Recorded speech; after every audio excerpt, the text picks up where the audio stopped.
जय गौहरशाही। नमस्कार। जय गौहरशाही।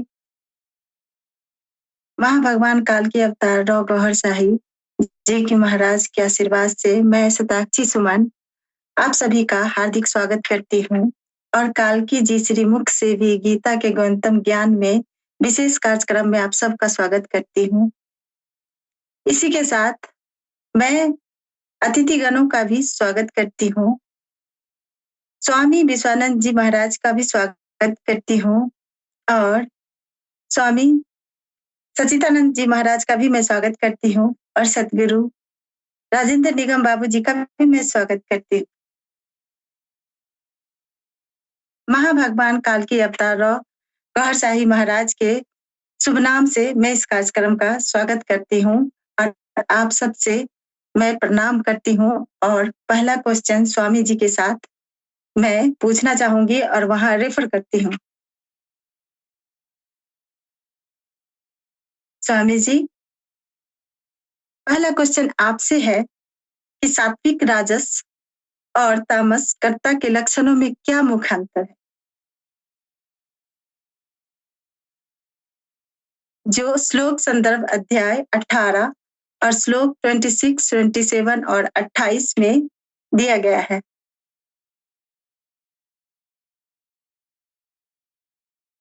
आपने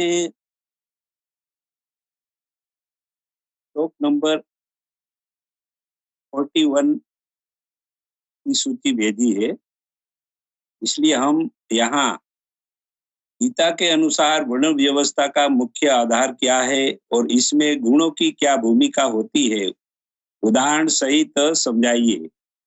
ये प्रश्नों की ओर जाते हैं। आपने जो पूछा है वो पिछले एपिसोड में वो सारा प्रश्न जवाब पूरा हो गया है, इसलिए हमारे ऑडियंस को थोड़ा नया ज्ञान मिले, इसलिए इस पर बात करेंगे। तो प्रश्न यहाँ ये था कि गीता के अनुसार वर्ण व्यवस्था का मुख्य आधार क्या है और इसमें गुणों की क्या भूमिका होती है, उदाहरण सहित समझाइए। तो इस प्रश्न का उत्तर भगवान श्री कृष्ण ने श्रीमद् भगवत गीता के अध्याय 18 मोक्ष संन्यास योग के श्लोक नंबर 41 में समझाया है कि ब्राह्मण क्षत्रिय विषाम शूद्राणाम च परंतप कर्माणि प्रविभक्तानि स्वभाव प्रभवे गुणैः।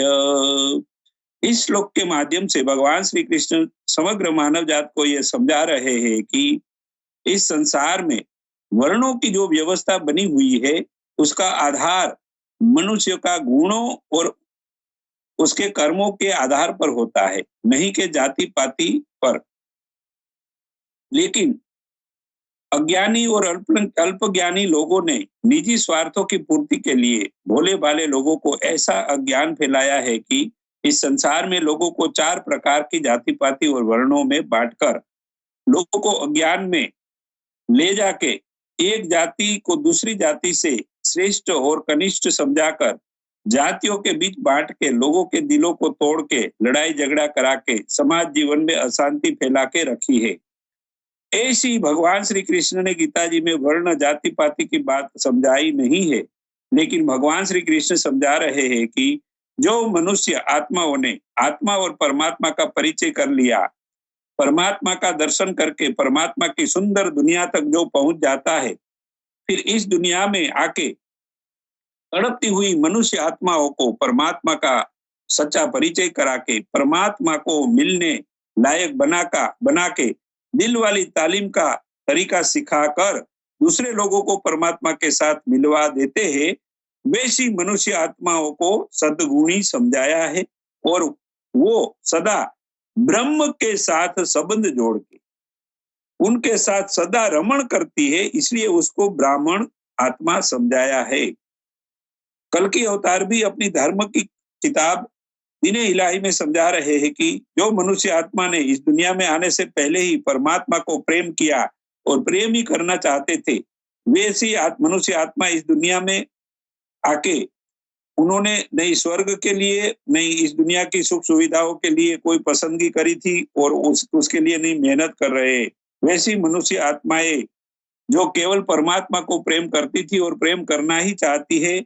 ऐसी आत्माएं इस दुनिया में आके सद्गुण को धारण करके नर्म दिल से कम खाना, कम सोना, जरूरी ही बात करके तड़पती हुई मनुष्य आत्माओं को कल्कि अवतार रारियाज गौरसाई जी महाराज की दिल वाली रूहानी तालीम उत्साह के साथ दूसरे लोगों को समझाने का रूहानी मिशन का काम करने वाली मनुष्य आत्माएं ब्राह्मण श्रेणी में आने वाली सद्गुणी आत्माएं समझनी चाहिए।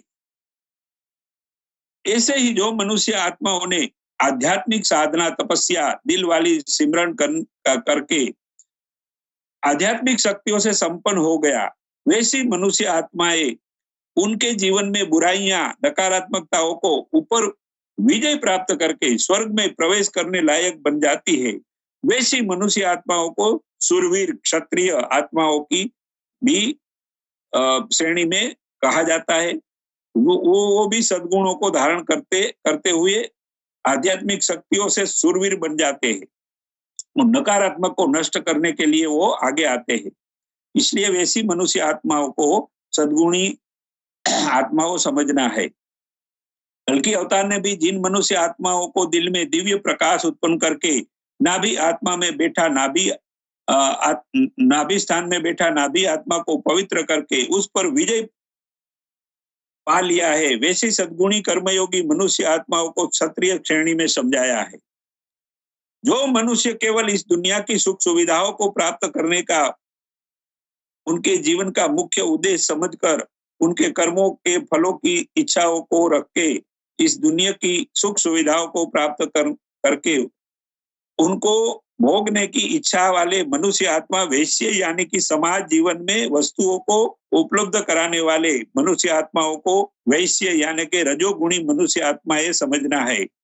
कल्कि अवतार ने भी समझाया है कि जो मनुष्य ने इस दुनिया में आने से पहले ही परमात्मा के सामने दुनिया की सुख सुविधाओं को पसंद किया था, वैसी मनुष्य आत्माएं इस दुनिया में जन्म लेके दुनिया की सुख वस्तुओं को उत्पन्न करके लोगों को पहुंचाने का दुनियावी कार्यों को करने वाली रजोगुणी वैश्य श्रेणी में आने वाली मनुष्य आत्माएं समझनी है। जो मनुष्य अज्ञानी बनके प्रकृति के नियम विरुद्ध कार्यों करे, सब प्रकार के बुरे कर्मों को करे, दूसरे लोगों को दुखी और परेशान करके भी अपना स्वार्थ पूरा करने वाली मनुष्य आत्माओं को तमोगुण वाली तामसी स्वभाव को धारण करके व्यवहार करने वाली मनुष्य आत्माओं को शूद्र श्रेणी वाली मनुष्य आत्माएं समझना है। कल्कि अवतार ने भी समझाया है कि ऊपर योम यजल में जिन आत्माओं ने अपनी पसंदगी करने में बहुत देरी कर दी थी, वैसी मनुष्य आत्माएं इस दुनिया में जन्म लेके बुरे लोगों के संग में लग जाने से बुरे कार्यों को करती रहती है। उससे उनका दिल बहुत सख्त हो जाता है, ज्यादा खाना खाते हैं, अब आलस प्रमाद में ज्यादा सोने वाली और वो खुद ही सच्चे है, वैसी बातों की बड़ास करने वाली मनुष्य आत्माएं तामसी गुणों से भरपूर होने से उनको शूद्र श्रेणी में समझना है। इस तरह भगवान श्री कृष्ण और कल्कि अवतार ने समग्र मानव जात को उनके स्वभाव, गुणों और कर्मों से 4 प्रकार में समझाया है, नहीं कि जात पात में विभाजित करके समाज को छिन्न भिन्न करने की बात करी है। ऐसी कोई गीता जी ने कोई बात करी नहीं है, इसलिए लोगों को समझना चाहिए। जी बहन जी। बहुत बहुत आपका धन्यवाद स्वामी विश्वानंद जी महाराज। कर्म का धन्यवाद करते हुए मैं अगला प्रश्न स्वामी सच्चिदानंद महाराज जी से मैं पूछती हूँ कि भागवत गीता के अनुसार एक ब्राह्मण के स्वाभाविक लक्षण क्या है? क्या सरकार गौहरशाही की आध्यात्मिक शिक्षाओं पर चलकर आज का साधक अपने भीतर वही आंतरिक शुद्धता और शांति प्राप्त कर सकता है जो कि एक ब्राह्मण की असली पहचान है, जो श्लोक 42 में दिया गया है? गुरु भगवान के चरणों में कोटिसा प्रणाम। आप सभी का हार्दिक स्वागत एवं अभिनंदन है। संक्षेप में कहें तो सत्वगुणों की प्रधानता का व्यक्ति ही ब्राह्मण है। अभी स्वामी जी ने वर्णों का भेद बताया, ये वर्ण है और इन वर्णों की ये विशेषता होती है। होता यह है कि या तो हमारे मन में ब्रह्म की जिज्ञासा उठे या फिर विषाद हो, तो हम प्रभु की तलाश करते हैं। प्रारंभ में सभी शूद्र होते हैं, शूद्र के बाद वैश्य बनते हैं, वैश्य से क्षत्रिय, अंत में वो ब्राह्मण बनते हैं। तो शूद्र की अवस्था में जब विक्षोभ पैदा होता है या विषाद पैदा होता है या ईश्वर की प्रबल जिज्ञासा उत्पन्न होती है, तो हम सदगुरु की तलाश करते हैं, और सदगुरु जब मिल जाता है तो श्रद्धा और सेवा से प्रारंभ करते हैं। शूद्र का यही कर्म हो सकता है क्योंकि उसके पास ज्ञान तो है नहीं, तो उस सदगुरु की सेवा में लग जाता है और सदगुरु सेवा से प्रसन्न होकर ज्ञान का बीजारोपण करता है। उस बीजारोपण के होते ही वो वैश्य बन जाता है, और वैश्य बनने के बाद उत्तरोत्तर उन्नति करने के लिए उसका धर्म बनता है कि वो सत्संग करे, सदगुरु के वचनों को सुने, उनके प्रवचन को सुने, उनकी वीडियोस को देखे, जिससे उसके ज्ञान का विस्तार हो, उस बीज का स्फुरण हो, प्रफुल्लित हो, वो आच्छादित करे।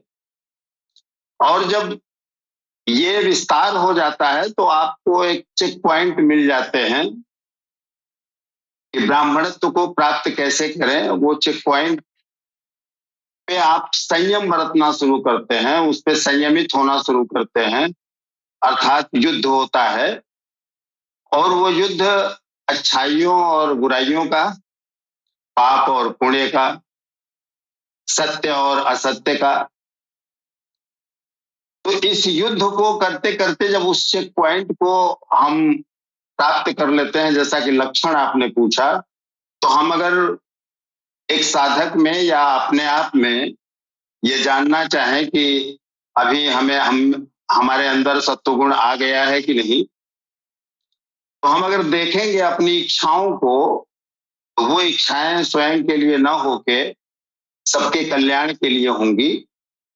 अगर उदारता की परख हम करेंगे तो वो निवृत्ति प्रधान व्यक्ति होगा या वो साधक होगा।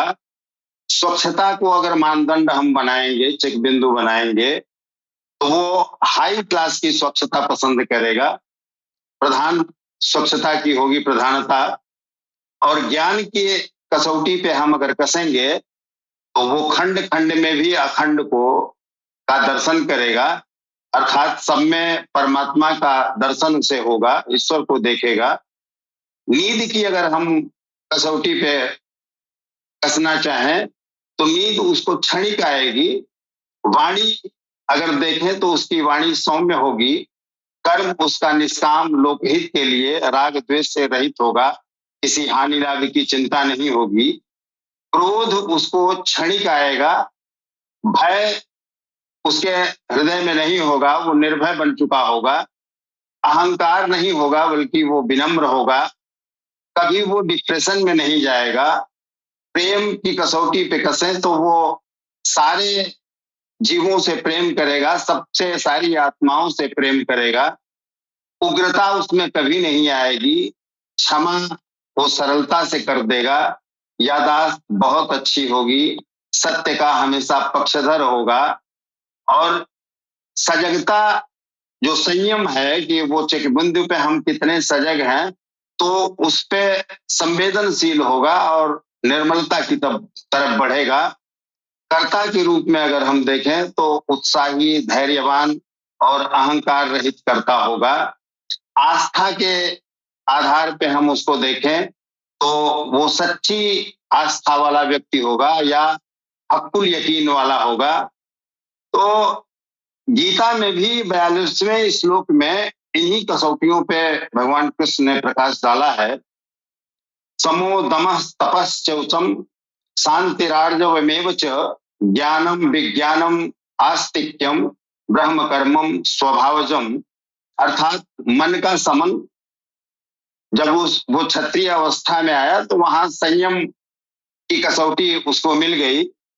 और जब संयम वो करेगा तो वहीं से भक्ति जग जाएगी, वो श्रद्धा उसकी पूरी हो जाएगी, सच्ची हो जाएगी, हक़्क़ुल यकीन में वो आने की स्थिति में हो जाएगा और यही भक्ति उसको ब्राह्मणत्व की तरफ प्रदान अग्रसर करेगी। तो ये कह रहे हैं कि मन का समन, इंद्रियों का दमन, पूर्ण पवित्रता, मन, वाणी और शरीर को इष्ट के अनुरूप तपाना, क्षमा भाव, इंद्रियों और शरीर की सर्वथा सरलता, आस्तिक बुद्धि अर्थात इष्ट में सच्ची आस्था।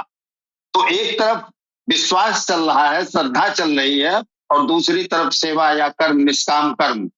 यही बात सरकार गौहर शाही ने कहा कि जो तुम ये सेवा से कार्य शुरू कर रहे हो, कर्म करते आ रहे हो, इन कर्मों को तुम्हें करने की जरूरत नहीं है। भगवान ने, ईश्वर ने तुम्हारे शरीर में ऐसी आत्माएं डाली हैं जिनका काम वो भजन करना है। तो वो अगर तुम्हारे आनंदमयी कोष में या तुम्हारे कल्ब में वो उसका बीजारोपण कर दिया जाए, तो जो ही बीजारोपण होगा, तो सरकार ने भी बताया कि 4 स्थितियां हैं, हृदय की भी और कर्म की भी। तो नफ्स अम्मारा, नफ्स लब्बामा, नफ्स मुल्हिमा और नफ्स मुतमइन्ना। और जो आस्था का बिंदु है, जो यकीन का बिंदु है, वो कल्ब में वो ऊर्जा, वो ज्ञान, जिस ज्ञान के बदौलत आप हक़्क़ुल यकीन पे पहुंच जाएंगे और आपका कल्ब शहीद हो जाएगा। आपका जो कर्ता का भाव है वो सारा खत्म हो जाएगा। आप उस परमात्मा के स्वरूप में आ जाएंगे, आपका कल्ब उसी के स्वरूप का हो जाएगा और आपका मन, आपका नफ्स मुतमईन हो जाएगा, सारी इच्छाएं समाप्त हो जाएंगी। ये सारी स्थितियां जब हो जाएंगी तभी वो ब्राह्मणत्व की स्थिति में आएंगे या कल्बे शहीद और नफ्स मुतमइन्ना की स्थिति में आएंगे। तो सरकार गौहर शाही ने इसको और सरल कर दिया कि वो बीजारोपण कर दिया, तो उस आत्मा को जागृत कर दिया, तो वो आत्मा ही वो भजन का काम करेगी और ये आदतें अपने आप सुधर जाएंगी। और जिस दिन इस बिंदुओं पे आप नजर डालेंगे, सजगता अपनाएंगे, तो आप पाएंगे कि इस बीज ने, इस प्रकाश ने आपको एक दिन पांडित्य, ब्राह्मण बना दिया, वो ईश्वर से मिला दिया। आपके कल्ब में आपके सदगुरु का, आपके मुर्शिद का स्वरूप आ गया, वो परमात्मा का ही रूप लेके आ गए और आप ब्राह्मण कहलाने लगे। जी बहुत बहुत आपका धन्यवाद सच्चिदानंद महाराज जी। अब इस कार्यक्रम को खत्म करते हुए मैं आगे सूफी संत राजेंद्र निगम बाबू जी से मैं प्रश्न पूछना चाहूंगी कि श्री भागवत गीता के अनुसार एक सच्चे क्षत्रिय की पहचान और उसके आध्यात्मिक गुण क्या है? क्या वर्तमान में कालकी भगवान राव गौहर शाही जी सरकार के चरणों से जुड़े प्रेमियों में भी ऐसे क्षत्रिय मौजूद हैं जो इस दौर के आध्यात्मिक युद्ध को लड़े हैं? जी, सबसे पहले 43 में दिया है। सबसे पहले हम अपने भगवान सदगुरु सैयदी यूनुस गौहर जी महाराज के चरण कमलों में नमन करते हुए पैनल में उपस्थित दिव्य संतों को भी मैं सन्नवा प्रणाम करता हूँ। और हमारी एक बहन पहली बार आज आपको इस लाइव प्रोग्राम में बतौर होस्ट आप तशरीफ लाई हैं, आपको भी मैं बहुत बहुत मैं सम्मान करता हूँ, स्नेह अर्पित करता हूँ। बहन जी ने जो सवाल किया है, ये जो हमारे सनातन धर्म में ये ब्राह्मण, क्षत्रिय, वैश्य और शूद्र की बात जो कही गई है, वास्तव में व्याख्या करने वाले जो तरह तरह से किए हैं, इस अध्यात्म के क्षेत्र में ये जो है उन्नति की ये अवस्थाएं हैं जबकि इसको टीका लिखने वालों ने तरह तरह से इसका जो है वर्णन किया है, और जिसको लेकर जो है आज भी हमारी सनातन जो संस्कृति है उसका हानि हो रही है। बड़ा दुख की बात है कि हमारे बड़े बड़े जो हस्तियां हैं वो इन शब्दों का जो है बड़ा दुरुपयोग किया है, और हमारे समाज को तोड़ने का ये बहुत बड़ा कारण बना हुआ है। ये ब्राह्मण, क्षत्रिय, वैश्य और शूद्र वास्तव में जो भगवान कहना चाहते हैं वो नहीं है जो दुनिया समझ रही है। भगवान तो उन उन श्रेणियों को कहा है जो श्रेणियां अपनी भक्ति के अनुसार, भक्ति की उन्नति के अनुसार प्राप्त करता है, वो उसको जो है 4 वर्णों में उन्होंने बांट दिया। 4 अवस्थाएं आपके भगवत मार्ग में 4 अवस्थाओं से होके गुजरना पड़ता है। उन अवस्थाओं को जो है ये नाम दिया गया ब्राह्मण, क्षत्रिय, वैश्य और शूद्र। भगवान ने कहा चातुर्वर्ण मया सृष्टम गुणकर्म विभाग स। आप अपने गुणकर्म के हिसाब से इंसानियत को 4 वर्णों में बांटा, यानी समस्त इंसानियत भगवान के रास्ते में चल रही है। जिसकी उन्नति जिस स्तर तक है उस स्तर को ये 4 स्तर में बताएगा कि ये आध्यात्मिक उन्नति तेरे 4 अवस्थाओं से होकर गुजरना होगा। जो पहली अवस्था है वो सारी इंसानियत वो शूद्र है, जिसके अंदर कोई होशो खबर नहीं है। वो अपने भगवान को वो जानता नहीं है, पहचानता नहीं है, उसकी मौजूदगी को, उसके अस्तित्व को इनकार करता है, नकारता है, तो वो शूद्र की श्रेणी में जाता है। फिर उसकी उन्नति होती है, आराधना के क्षेत्र में उन्नति होती है, तो वो वैश्य की श्रेणी में जाता है। फिर मजीद और उन्नति होती है तो वो क्षत्रिय श्रेणी में जाता है। फिर जब पूर्ण रूप से उसकी उन्नति वो जो हो चुकी होती है तब वो ब्राह्मण के स्थिति में चला गया। ब्राह्मण वो है जो अब पूरी तरह पाक साफ हो गया, अब उसके अंदर ब्रह्म का निवास हो गया।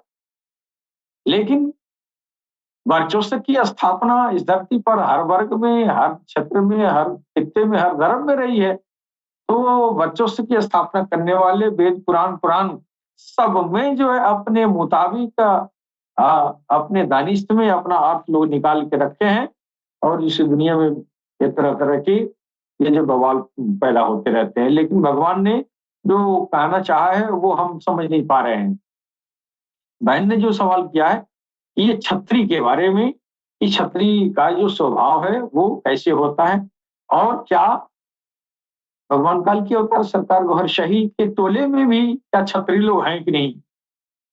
तो पहले तो मैं गीता के रोशनी में मैं जो क्षत्रिय का जो वर्णन किया गया है मैं उसको मैं बताना चाहता हूँ कि भगवान कृष्ण ने ये क्षत्रियों की जो ये पहचान बताई है वो ऐसे बताई है। शौर्य तेजो धृत्य दार्क्ष्यम युद्धे चाप्य पलायनम दानवीश्वर भावश्च छत्रम कर्म स्वभावजम। अर्थात ये जो गुण है ये योद्धा का, क्षत्रिय में योद्धा यानी शासक के स्वाभाविक कर्तव्यों का वर्णन इसमें किया जा रहा है। वीरता, शक्ति, दृढ़ संकल्प, कौशल, युद्ध से न भागना, उदारता और नेतृत्व की क्षमता, ये जो है क्षत्रियों के गुण को दर्शाता है। यह जो इंसान अध्यात्म के क्षेत्र में, आराधना के क्षेत्र में, अपने योग के रास्ते पर जब वो चलता है तो ये क्षत्रिय अवस्था वो अवस्था है कि वो अभी उन्नतशील है, उन्नत नहीं है। उन्नत तब हो जाता कि अब उसका रास्ता आगे उसको तय करने की जरूरत नहीं है, अब वो मंजिल पर पहुंच गया है, वो उन्नत है। लेकिन ये क्षत्रिय की अवस्था है भगवत प्राप्ति में, यह क्षत्रिय की अवस्था भी उन्नतशील है। तो ये जो गुण हैं उनके जो बताए गए हैं कि वीरता, शक्ति, दृढ़ संकल्प, कौशल, युद्ध से न भागना यानी हिम्मत को न हारना, उदारता और नेतृत्व। अब वो उसके अंदर अध्यात्म के क्षेत्र में उसके अंदर इतने गुण पैदा हो जाते हैं, क्योंकि वो आराधना के जरिए वो ईश्वर की तरफ उन्मुख होता है और ईश्वर की तरफ से उसको जो है जो नूर, जो ऊर्जा, जो क्षमता, जो पावर मिलती है, उसकी वजह से जो है उसके अंदर ये वीरता और दृढ़ शक्ति, संकल्प, दृढ़ संकल्प और ये कौशल और ये जो है साहस, ये वीरता, ये चीजें, उदारता और लीडिंग करने की ये जो है उसके अंदर क्षमता विकसित हो जाती है। अब आप जितने जो है हमारे जो है कथावाचक हैं, जो दुनिया को ये जो है लीड कर रहे हैं, वो अगर सही रास्ते पर चल रहे हैं, तो वो जो है छतरी की अवस्था पर हैं। चाहे वो व्यास गद्दी पर जो प्रवचन देने वाला किसी भी जाति धर्म का बैठा हो, लेकिन जो अध्यात्म के क्षेत्र में वो जो है छत्रित्व का प्रदर्शन कर रहा है।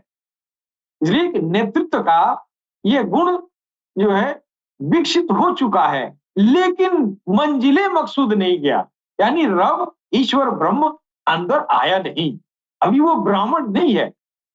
ये जो जातियां बनी है उस जातियों से पैदा हो गया हो, इससे मतलब नहीं है। मतलब ये जो काम कर रहा है वो छत्रित्व का काम है और ये काम अभी क्रियाशील है। मंजिल नहीं मिली। मंजिल तब मिलेगा जब ईश्वर इस हृदय में निवास करेगा। ब्रह्म आ गया, जिसके अंदर ब्रह्म आ गया वो ब्राह्मण हो गया। ब्रह्म से ही ब्राह्मण है, ब्रह्म वाला ही ब्राह्मण है। अगर ब्रह्म आया नहीं तो तब ब्राह्मण नहीं है। अब छत्री जो है, जो जिसके अंदर ये चीजें देखी जाती है, जो आराधना के क्षेत्र में, योग के क्षेत्र में, अपनी तपस्या के क्षेत्र में जो है ये चलता रहा और उन्नत करके इस अवस्था तक आ गया, उसके अंदर वीरता, साहस, दृढ़ शक्ति, दृढ़ संकल्प और ये कौशल, नेतृत्व की क्षमता विकसित हो गई। ये जो है ये अवस्था जो है ये छत्री की है। यानी ये गुण जो उनके अंतर्निहित स्वभाव से उत्पन्न होते हैं, क्षत्रिय वर्ग के विशिष्ट कार्यों को परिभाषित करते हैं, जिनमें साहस, धैर्य और युद्ध में सूझबूझ, दान देना और शासन में प्रभावशाली व्यक्तित्व का होना शामिल है। अब ये जो है इस क्षत्रिय गुणों को दो तरह से इसको जो है ये देखा जा सकता है। एक तो आपका ये दैनिक जीवन में, आपके लौकिक जीवन में, और एक छत्रित्व जो है आपका जो आध्यात्मिक उन्नति है वो अलौकिक है, वो दिखाई नहीं देती है। तो उसमें जो उस स्तर पर आपका जो विकास हो चुका है तो आपके अंदर ये गुण दिखाई देते हैं।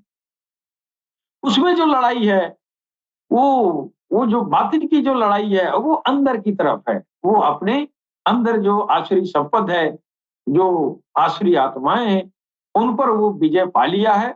उनसे वो जो है अब वो जीतने वाला है, उसके सामने वीरता का प्रदर्शन कर रहा है। अपने नफ्स के सामने वो वीरता का, साहस का ये जो है प्रदर्शन कर रहा है।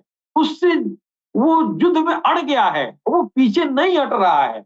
एक न एक दिन वो उस आसुरी संपद पर ये प्रभावशाली हो ही जाएगा। जिस दिन आसुरी संपद पर प्रभावशाली हो गया, जिस दिन आसुरी संपद पर अपना आधिपत्य जमा लिया, ब्राह्मण के श्रेणी में चला गया। तो जब तक वो जद्दोजहद कर रहा है वो तब तक वो क्षत्रिय की श्रेणी में है। अब आप बहन जी करिए, इस दौर में सरकार गौहरशाही के जो टोले में जो भगवान काल के अवतार का टोला है, क्या इसमें जो है क्षत्रिय है कि नहीं? इसी में तो क्षत्रिय अब दिखाई दे रहे हैं। क्यों? तो भगवान ने कहा, भगवान काल की अवतार कह रहे हैं सरकार गौहरशाही कि ये भगवान का नाम अपने दिल में डालो। अगर तू हिंदू है तो राम राम डाल लो, और तू मुसलमान है तो अल्लाह अल्लाह डालो। जब अल्लाह अल्लाह तेरे अंदर गया तब तुम जो है इस महाभारत के युद्ध में उतरने के लायक हो गए, वरना तुम महाभारत के युद्ध में उतर नहीं सकता। महाभारत का युद्ध क्या है? वो अंदर की आसुरी आत्माओं से लड़ाई है। तो सरकार गौहरशाही जिस हिंदू या मुसलमान को, जिस हिंदू का दिल राम राम से जारी कर देते हैं, वो राम राम को जो अंदर तकरार होता है, अंदर जो है अंदर रगड़ा लगता है, वहां दिव्य ज्योति बनती है। उस दिव्य ज्योति के ताबे में आके तेरी आसुरी आत्माएं परास्त हो जाती। एक दौर ऐसा आता है कि इस तेरे हृदय में इतनी ज्योतिर की मात्रा इतनी मिकदार में हो जाती है कि तेरी आसुरी आत्माएं जो है वो हार जाती हैं और तेरे हृदय का रुख, उसका जो झुकाव है वो ईश्वर की तरफ हो जाता है। इसको सरकार गौहर शाही ने कलबी मुनीब कहा। तो भगवान काल्की अवतार के टोले में बेशुमार क्षत्रिय वर्ग के अवस्था तक पहुंचे हुए लोग हैं और ब्राह्मण की स्थिति में भी जो है आप देखेंगे कि हजारों की संख्या में ये अहम ब्रह्मास्मि की अवस्था तक भी लोग पहुंचे हुए हैं और संख्या इतनी है कि उसको नाम से उसको गिनती नहीं किया जा सकता। क्षत्रिय अवस्था वाले तो बहुतायात हैं जिनके हृदय का रुख ईश्वर की तरफ हो गया है। उनके अंदर वीरता, ये दृढ़ शक्ति, दृढ़ संकल्प, ये चीजें जो है उनके अंदर निहित हो गया है। उनके हृदय का रुख ईश्वर की तरफ हो गया है। लेकिन बेशुमार ऐसे भी हैं जिनके अंदर वो ईश्वर का जो वो स्वरूप है, वो स्वरूप उनके हृदय में भी अवस्थित हो गया है। यानी ब्रह्म का वो एक स्वरूप हृदय में भी अवस्थित हो गया। ब्राह्मण की अवस्था तक भी लोग कुछ संख्या में पहुंच चुके हैं, तो उसको शुमार नहीं किया जा सकता। लेकिन है, क्षत्रिय भी है और ब्राह्मण भी है और शूद्र तो सरकार गौहर शाही शूद्र जो है बस 24 घंटे से अधिक नहीं रहने देते हैं। शूद्र की अवस्था में जो भगवान का नाम उनके हृदय में गया, वो शूद्र के श्रेणी से तुरंत वो जो है 24 घंटे के अंदर वो वैश्य के श्रेणी में चला जाता है। यानी वो गलत और सही में वो निर्णय करने लगता है, ये गलत है, ये सही है। ये तो आनन फानन में हृदय सिमरन लेने के 24 घंटे के अंदर उसके अंदर ये जो है उसका हृदय भगवान की तरफ माइल हो जाता है। तो बहन जी आपने सही कहा और ये सही बात है कि हमारा स्कोर क्या है। दुनिया के पिछले अदवार के बनिबस्त सरकार गौहर शाही के टोले में क्षत्रिय वर्ण में अधिकाधिक स्कोर है।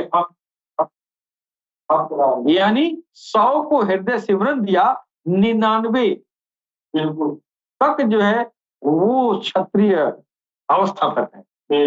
जी अगला सवाल। बहुत बहुत धन्यवाद निगम बाबूजी, बहुत बहुत धन्यवाद।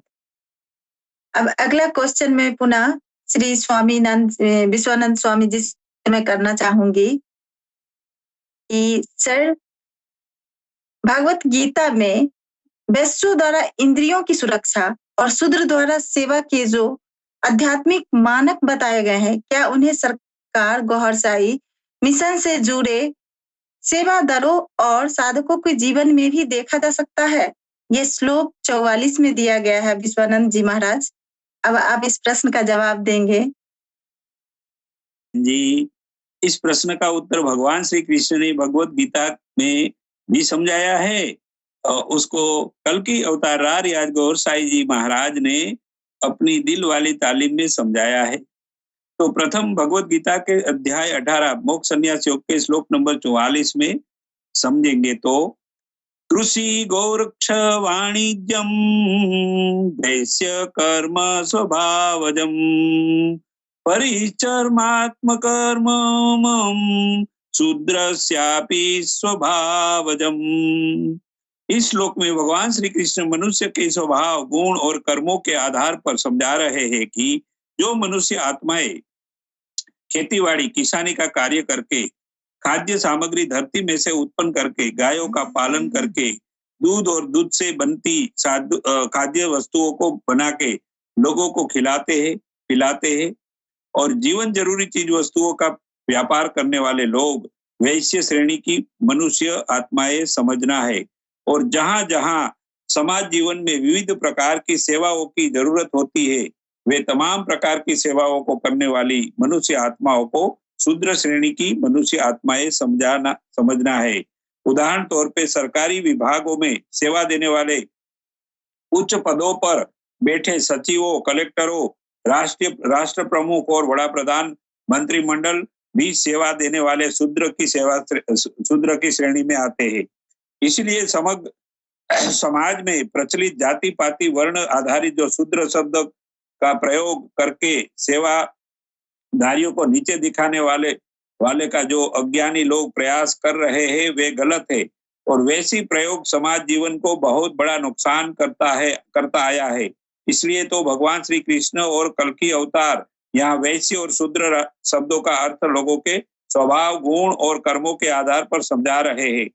अब कल्कि अवतार आर्यराज गौर साई जी महाराज सारी मानव जात को उनकी निराली दिल वाली तालीम से वैश्य द्वारा इंद्रियों की सुरक्षा कैसे होती है और शूद्र द्वारा सेवा कैसे होती है, वे मानव शरीर में और उनके पैरोकार प्रेमी लोग समग्र दुनिया में कैसे कर रहे हैं वे समझा रहे हैं। कल्कि अवतार समग्र मानव जात के लोगों को दिलों में उनके धर्मों की श्रद्धा वाला नामदान करके सिमरन की सच्ची प्रक्रिया सिखाकर दिल में दिव्य प्रकाश उत्पन्न करा के खून के साथ बहा के संपूर्ण शरीर में वे दिव्य प्रकाश पहुंच जाता है, तब वे प्रकाश की शक्ति से सब अंग शरीर में स्थित 7 लताएं सहायक आत्माएं भी जागृत होकर शक्तिशाली हो जाती है, और इस तरह मनुष्य अनेक बीमारियों से बच जाता है। हताशा, निराशा, कमजोरी, मानसिक दुख, शारीरिक दर्दों से मनुष्य को सुरक्षा मिल जाती है। जब सामान्य मनुष्य के शरीर में 7 लताएं सहायक आत्माएं बिना आध्यात्मिक प्रकाश और शक्ति विहीन होती है, तब वे शूद्र की श्रेणी में समझनी है। लेकिन उसी 7 लताएं सहायक आत्माएं जब परमात्मा की जाति, नाम और प्रकाश और नूर मिलने से शक्तिशाली होके आध्यात्मिक प्रवास करने लायक बन जाती है, तब शूद्र मानी जाने वाली यह सहायक आत्मा की सेवा से मनुष्य आत्मा और अन्ना आत्मा आध्यात्मिक प्रवास करके परम धाम में पहुंचकर परमात्मा का दर्शन करके उनको मिल लेती है। इस प्रकार भगवत गीता जी में इन दोनों को जो आध्यात्मिक मानक बताए गए हैं, उन्हें सरकार गौर साई जी महाराज के रूहानी मिशन से जुड़े सब सेवादारों और साधकों के जीवन में भी इस तरह देखा जाता है कि इस धरती के ऊपर रहने वाले सब मनुष्यों का विश्व पारिवारिक जीवन में जब अनेक समस्याएं मनुष्य जीवन दुखी और शक्तिहीन हो जाता है, तब गौर साई जी के सेवक मनुष्य जीवन के सब स्थानों पे पहुंचकर निस्वार्थ भाव से लोगों के दिलों में नामदान जिक्र देकर दिल वाली तालीम सिखाते हैं। तब समग्र मानव जीवन में आध्यात्मिक शक्तियां, समझदारी, ज्ञान, सहिष्णुता, प्रेम प्रकट हो जाने से समग्र मानव जीवन नई ऊर्जा शक्तियों से मजबूती को प्राप्त कर लेने से इस प्रकार मनुष्य जीवन सुरक्षित हो जाता है। और गौर साई जी महाराज से जुड़े सेवादारों, साधकों की रूहानी सेवा से मनुष्य आत्माएं सच्ची रूहानी दिल वाली तालीम सीख के लायक बन के रूहानी यात्रा करके परम धाम तक पहुंचकर परमात्मा को मिल सके, वैसी सेवा भी वर्तमान में सरकार गौर साई के मिशन से जुड़े लाखों सेवादारों और साधकों के जीवन में देखने को मिलता है। जी बहन जी, बहुत बहुत धन्यवाद आपका विश्वानंद जी महाराज जी, बहुत बहुत धन्यवाद। अब इस कार्यक्रम को आगे बढ़ाते हुए अगला क्वेश्चन मैं सच्चिदानंद स्वामी महाराज जी से करना चाहूंगी कि अपने अपने स्वभाव के अनुसार निर्धारित कर्मों में लगे हुए मनुष्य को भगवान की प्राप्ति किस प्रकार होती है, उदाहरण सहित समझाएं प्लीज।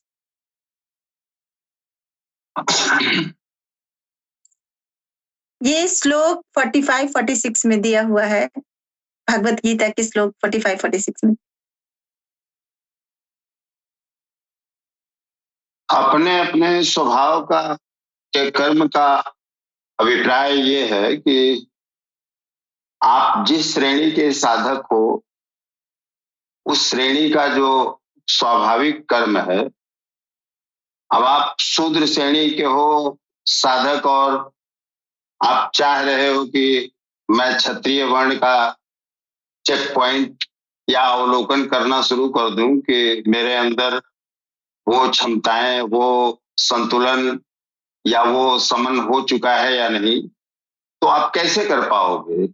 या आप चाहो कि आप वैश्य का काम, सत्संग का काम करना शुरू कर दें, तो सत्संग में आप बैठे हो और आपका मन विचरण कर रहा है आपकी इंद्रियों के साथ, आप शुद्धता की स्थिति में हो, तो काम, क्रोध, मोह, लोभ, ये सारी चीजें, ये सारी वृत्तियां आपको परेशान किए हुए हैं।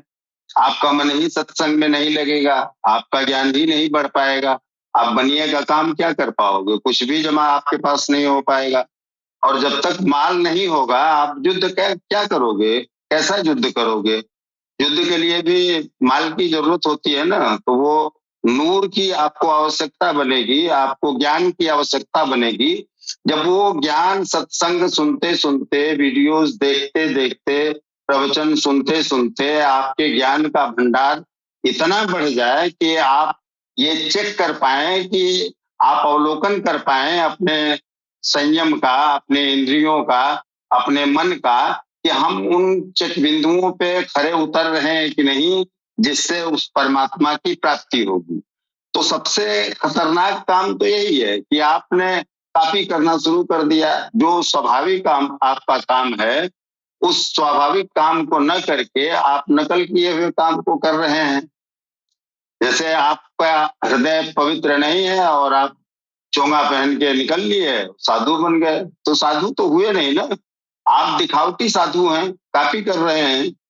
आप स्वाभाविक रूप से साधु कहाँ होंगे? तो जो सहज काम है, जो स्वाभाविक कार्य है, जिस स्तर का कार्य है, आप उसी कार्य को करिए। अगर आप शूद्र हैं तो श्रद्धा रखिए गुरु में और सेवा कार्य करिए, दासता करिए, गुलामी करिए। वो प्रसन्न हो गया, आपके अंदर बीजारोपण कर दिया ज्ञान का या नूर का, वो इसमें जात अल्लाह डाल दिया, वो भगवान का प्रकाश डाल दिया, आप तत्काल वैसे की स्थिति में आ गए। आपका कल्ब सलामत हो गया, कल्बे सलीम की स्थिति में आ गए आप। जब आपका कल्ब सलामत हो गया, तो वहां पे आप जब सत्संग सुनेंगे, उनके वीडियोस देखेंगे, उनके लाइव प्रवचन को देखेंगे, तो आपके ज्ञान का विस्तार होगा। जब ज्ञान का विस्तार हो जाए, आपकी कसौटी मिल जाए, तो आप उस कसौटियों पे कसो, ये गीता कहती है, और उन कसौटियों पे अपने आप को कस के अपने क्षत्रित्व का, धर्म का निर्वहन करो, खुद को देखो, अवलोकन करो कि आपका मन संयमित हो पाया या नहीं, आपकी इंद्रियां आपके बस में है कि नहीं, कि नजर कहीं और जा रही है, नाक कहीं और जा रही है, त्वचा और कुछ मांग रही है। तो ये सारी वृत्तियों का आप चेक पॉइंट कैसे निर्धारित करोगे जब तक आपको ज्ञान ही ना हो, जब तक आपने सत्संग ही नहीं सुना? तो जो आपका स्वाभाविक काम है, उसी काम को करिए। अब पुराणों में तमाम कथाएं मिलती हैं कि सदन कसाई तो बकरा काटते काटते तर गया। आपने ये तो देखा कि वो कसाई था, वो उसका सामाजिक काम बकरा काटना था, लेकिन उसका स्वाभाविक काम क्या था? वो भगवान जगन्नाथ का भक्त था, और वो जब बकरा काटता था तो भगवान का नाम जपता था, और उसको ध्यान ही नहीं रहता था, जो 2 किलो मांगा उसको 5 किलो दे दिया, और जो 5 किलो मांगा उसको 2 किलो दे दिया। तो 2 किलो वाले को अगर 5 किलो दे दिया तो माल घट गया, पैसा कम आया, तो घर में कुटाई होती थी। और अगर 5 किलो वाले को 2 किलो दे दिया, तो जो ग्राहक आया है वो कूटता था कि हमको कम क्यों दिया। तो बड़ा परेशान हो गया, तो भगवान ने उसको शालिग्राम दे दिया, पत्थर। इस शालिग्राम से तौलेगा तो उसकी विशेषता ये थी, ग्राहक जितना मांगता था उतना वजन अपने आप में वो हो जाता था, और एक्यूरेट वो तौलाई होने लगती थी। तो इससे वो काम अपना करता, बकरा काटता रहा, उस शालिग्राम को एक तरफ पलड़े पे रख दिया और दूसरे पे मीट बेचता रहा। एक साधु ने देखा कि ये तो भगवान शालिग्राम को परेशान कर रहा है, यहाँ इतनी गंदगी है और यहीं पे इनको रखा पड़ा है। तो इसको समझाया और शालिग्राम को लेके चला गया। रात में भगवान ने उसको स्वप्न दिया साधु को कि हमको तुम्हारे पालने में आनंद नहीं आ रहा है, क्योंकि वो स्वाभाविक उसका जो भाव था वो इतने भाव से हमको झुलाता था उस पलड़े पे कि हमको वहां बहुत आनंद आता था, हमको वहीं भेजो। तो ले आए, यहाँ पहुंचा दिए। अब फिर उसके बाद ये एक दिन यात्रा पे निकले तो रात होने लगी, शाम होने लगा, तो सोचे कि अब यहीं विश्राम कर लें। तो एक औरत दिखी, उससे उसने भिक्षा मांगा तो उसने कहा कि आप आइए हमारे यहाँ, खाइए पीजिए रहिए। जब खाना वाना खा लिया तो उसने प्रणय निवेदन कर दिया। तो ये कहे कि ये तो मुझसे नहीं हो पाएगा, तुम्हारा पति है। तो वो गई, उसकी समझ में आया कि पति की वजह से ये संकोच कर रहे हैं, तो उसने पति की हत्या कर दी। उसका मुंडी लेके आई और कही कि अब तो मेरे प्रणय निवेदन को स्वीकार करोगे। उसके बावजूद भी ये उसके निवेदन को ठुकरा दिए तो वो शोर मचा दी। ये पकड़े गए, राजा के यहाँ गए, राजा ने इनके दोनों हाथ कटवा दिए। तो जब हाथ कटवा दिए तो ये भगवान के यहाँ दर्शन करने पहुंचे। तो जो ही हाथ वो प्रणाम के लिए जोड़ना चाह रहे हैं, दोनों हाथ जुड़ गए। तो उनकी जो स्वाभाविक वृत्ति थी सदन कसाई की, भगवान के नाम का जप, जो निरंतर उनके मन में, उनके ख्यालों में, उनकी बुद्धि में छाया रहता था, उनको ये भी ध्यान नहीं था कि मीट ज्यादा जा रहा है या कम जा रहा है। तो वो उनका स्वाभाविक कर्म नहीं हुआ। स्वाभाविक कर्म आपकी आत्मा की प्राप्ति के लिए, उस परमात्मा की प्राप्ति के लिए जो नियत काम है, वो स्वाभाविक काम होना चाहिए। उस स्थिति में आप जिस श्रेणी के साधक हो, आप उसी कर्म को अगर करोगे तब तो उत्तरोत्तर आपकी प्रगति होती जाएगी और आप नफ्स मुतमइन्ना और कल्बे शहीद की स्थिति को प्राप्त कर पाएंगे या ब्राह्मणत्व की स्थिति को प्राप्त कर पाएंगे। तो जो स्थिति आपकी है, जो हमारा की स्थिति में हो या शूद्र की स्थिति में हो, तो उसी काम को आप करो। उस काम को करोगे, आपका ज्ञान बढ़ेगा, आपका प्रकाश बढ़ेगा, आपका नूर बढ़ेगा। तो एक दिन अपने आप चेक पॉइंट दे देगा और उन चेक पॉइंटों को क्लियर करते हुए आप ब्राह्मणत्व को प्राप्त कर जाओगे, आप परमात्मा को प्राप्त कर जाओगे। इसलिए अपने अपने स्वभाव को के अनुसार कर्म करते हुए उस परमात्मा की प्राप्ति ही होती है, उसकी प्राप्ति की जा सकती है। स्वभाव से विरक्त काम कोई अगर कर रहे हैं आप, तो निश्चित रूप से भटकाव आ जाएगा, आप पदच्युत हो जाएंगे। जी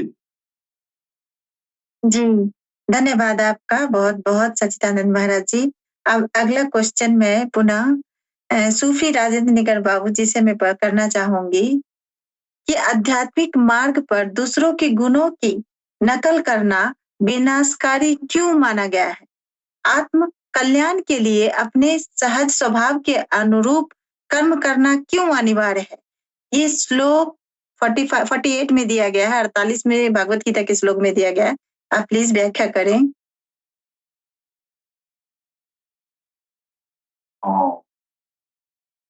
जी बहन जी, अब अगर हम शूद्र की अवस्था में हैं और हम क्षत्रिय का नकल करें, यानी हमारी बुद्धि अभी शैतान के आसुरी संपद के अधीनस्थ है। हम हमारे अंदर जो है ये अष्टधा प्रकृतियां मेरे मानस पटल पर छाई हुई है और मैं ब्रह्मयुक्त ब्राह्मण के समान प्रदर्शन अगर करना चाहूं, ये कितना विनाशकारी होगा अंदाजा लगाया जा सकता है।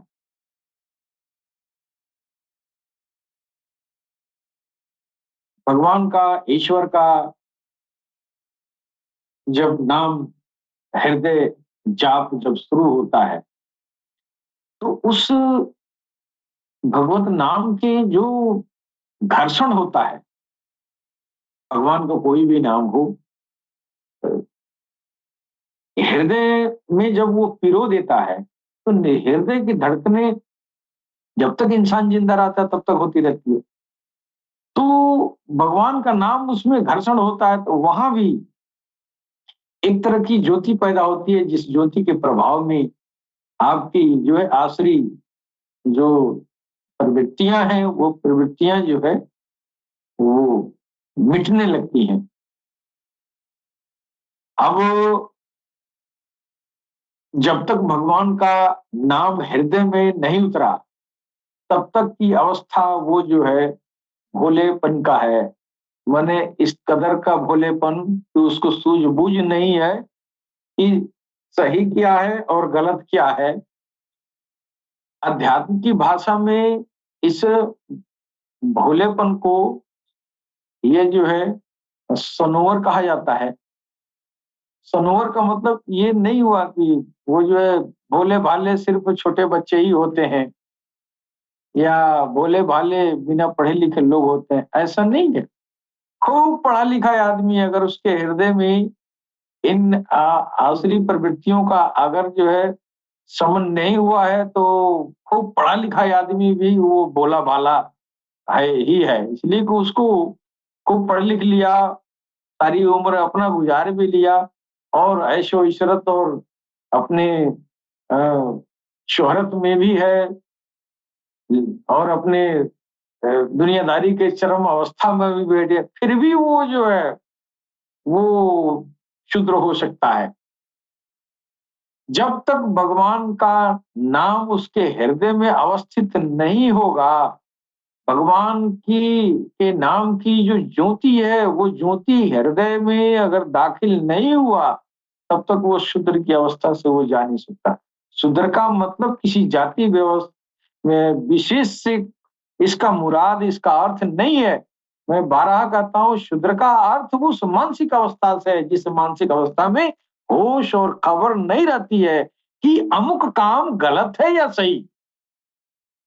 ऐसी अवस्था शूद्र की अवस्था होती है। और ऐसे लोग ब्राह्मणत्व की अवस्था वाले से अगर नकल करता है, निसंदेह ही वो नुकसानदेह होगा इंसानियत के लिए।